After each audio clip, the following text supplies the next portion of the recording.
All right, so a little change of scenery. I've been trying to do a video to send out to you guys at least once a week, just to try to give you a little information and just to kind of check in and give you some, not only the right information, but then some action steps. So that's what we've been doing, like the home, health tips. Hopefully you got the last one, which was the podcast that Amanda and I actually did. So I have Amanda, you can kind of see her shoulder a little bit. So I dragged her into this video. She's doing me a big favor. Now, but on the podcast, actually, we did some home health tips because we got a lot of questions about that. So hopefully you watched that one. For this one, we just went for a walk. We actually were out also yesterday. But basically, one of the main things that we wanted to talk about really quick was just trying to get back to normal as much as possible. And that was one of the main reasons that we kept our hours in the office the same, because first of all, it was a blessing that, we're allowed to stay open. But now every day, it's even every day now, there are people coming in that haven't been in and actually haven't even left their house. Some of them just got the food delivered to their house. So they haven't even gone to any stores, and our office was the first place they've been for any type of social interaction in the last 6 to 8 weeks, which, you think about that. And Amanda actually is going to talk on this for a second, but remember how you talked about the blue zones and how, what they did was they researched the people that lived the longest, and there was these zones, they called the blue zones, where they found these areas around the world where people actually live the longest. And one of the main things or the main components as to why people live long, what were some of the main ones? I know the main one you want to talk about. What was the main one that you want to say? Well, it's a sense of community and being social and being around other people, because if you think about it, we as humans are meant to be around others, and we thrive in that type of environment. Yeah. And, I think I was listening to a podcast by actually Dr. Zach Bush, but he was saying something about how, if you think about a prison system, what's the worst thing that they do to someone in the prison? It's, social isolation. Yeah, solitary confinement. Yeah, exactly. And so, we definitely understand the reasoning for, social distancing and all of that. But at the same time, I think it's also a detriment to our health to not be around others and being in and a part of a community. Yeah, definitely. I think that's a great point. And also when you're knocked out of your routine for too long, I think it can weigh on you. So I think that what you should do is actually take some steps to try to bring your lifestyle and your life as back to normal as you possibly can. Even adapting through whatever regulations you're dealing with right now, but try to get back into the swing of things. So I know one thing is, like, Amanda's working from home, but what she does is she gets up in the morning, right? You take a shower, do things. A lot of people that are working from home will, remain in their pajamas because you can. I mean, you can work from home in your PJs, and it's definitely more comfortable and everything. But I noticed that when I actually get up, work out, shower, get ready, sometimes even put makeup on, and all of that makes a difference, because mentally you're just getting yourself prepared for the day, and it feels like, okay, I'm starting my work day. Yeah. Whereas if I don't have that routine in the morning, I feel like I'm not as productive. So it's something that's really helped me continue to be on track with work, is just, keeping somewhat of a routine in that sense. Yeah, so even if you're working from home, trying to still have a schedule and still have, basically, and that's why I love having an office to go to. I've said this for years and years, where, I've always appreciated actually separating it, because I've had friends over the years, they've worked from home, and I think that's great, and it's a great opportunity for, especially with modern times, having the technology to do that. But I've always valued being able to physically go to an office and have a schedule that had some structure. That's just the way I am. So for my routine, to keep it as normal as possible, I like having that structure. That works for me. I know people that they like to work at, 11 o'clock at night, 12 o'clock at night, where, they thrive and they become alive more at night. So, it might not be a 9 to 5, but whatever the, structured schedule is, getting ready, like you said, having a routine, saying, okay, at this time I'm going to work out. At this time I'm going to, take a shower and get ready, and doing those types of things, I think, is key.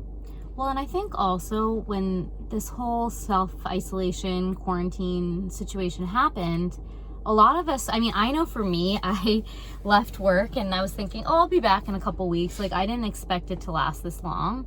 And Yeah. so I think a lot of my friends and like people that I know that are working from home, like in the first couple weeks / month, it was almost like they were treating it like a vacation.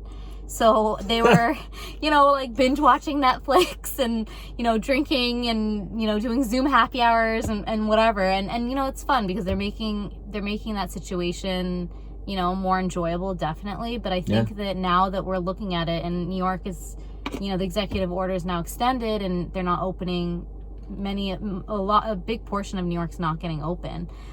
So I think that now we're kind of in a place where like, wow, it's going to be extended. And it's like, if you continue to treat it like a vacation at the end of quarantine, and when we finally do come out, are you going to leave quarantine a healthier, happier person, like a better version of yourself? Or are you leaving it thinking, oh my gosh, now I have to undo all of what I did while in quarantine, right? And so for me, I set my mindset on, I want to work out, I want to be eating healthy, I want to try and get things accomplished in the house, whether that's cleaning or organization. And I think it's so important because I didn't want to come out of quarantine just like, in a place where I didn't feel like I did the right thing for myself, my body, or my environment. Yeah. She's lucky too because she has an on-call chiropractor. That is true. Oh my gosh. I'm so lucky. Sometimes I mean, it's funny because a lot of people are even the people that are like a little bit nervous, they're like, can you come do a house call? And it's like, once you get adjusted, you realize how much better you feel, and it makes such a huge difference in so many I've done ways. house calls for years, and there's a time and a place for a house call, but during this situation is definitely not a time or place for a house call, that's for sure, because it kind of defeats the whole purpose. Because I understand that if somebody is isolating and they're saying, oh, well, I might be afraid to come in. Well, if we're social distancing in the office, you're still going to be, around me. And my message to my friends and family is, listen, you need to process this at your pace. So whenever you feel comfortable, lifting your own restrictions, because they might lift restrictions, but people are still putting restrictions on themselves. And I totally get that. So what we're doing is just checking in with people when they do come back in and basically asking them, where is their headspace at? So, just because they came in, we want to still check in with them, because what I'm starting to educate our patients about is the fact that, this is never going away. It's never going to be that we can just get rid of every single virus. It's just impossible, or every single bacteria. But the approach of, hey, what can we do to build up our resistance and actually increase our resistance is the name of the program that I'm actually putting together to educate you on the immune system, to give you home tips and to give you more detailed information. But basically, even if you think about like vacation, on vacation, what will you do? Maybe you're like, drinking more than you usually do, more sugar, more sleeping in, more. And say you take a vacation for a week, you come back, you're like, oh man, I gotta get back on track. Right. Well, if it's been like a 2-month vacation, not saying you're not working, taking care of kids, that stuff is intense and hard. We're talking a lot of parents that are coming in. We have a lot of teachers, first responders, people that are in the trenches, where they're actually working more. They've been working this whole time. We've had, of course, a lot of them coming in, but a lot of moms and dads saying that now they're the teachers in addition to their job. Oh my gosh, I feel so bad for them. So that's why they're coming in. It's so stressed out. It's like, oh my God, I've been wanting this for so long.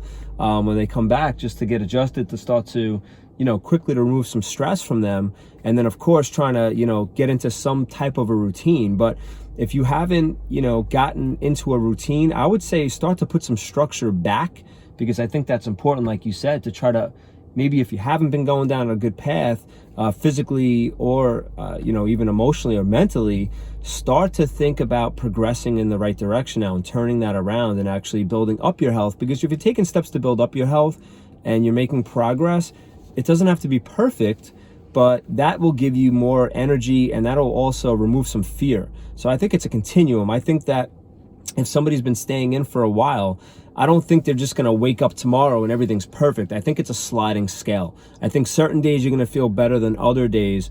And I also think that has a lot to do with your routine and what you're doing to actually increase your resistance and protect your headspace and your, and your mind. That'll really have a lot to do with your outlook on things. That's something that's really important. So, yeah, so anything else? Did I leave anything out? Well, I was just going to say, I think that, as people start to, come out of quarantine, you're right. It's going to be different for each person. You have to do what feels right and comfortable for you. Yeah. But, if that were me, I would want to choose places that, I would want to choose places that are going to build my health and activities that are going to build my health. So whether that's taking a walk out in nature, getting an adjustment, all of that is going to only increase your resistance and build your immunity. So, I think that do what's right for you, but it's also, when you do decide to come out, I think it's important to do things that are going to actually improve your health. So first steps would not be Taco Bell drive-through if you haven't been out in a while. And that's the point. Open? Oh yeah, Really? It's essential. Oh wow. Taco Bell and McDonald's are essential. Because of course, let's not get into that. Let's keep it positive. No, I totally agree though. That's good.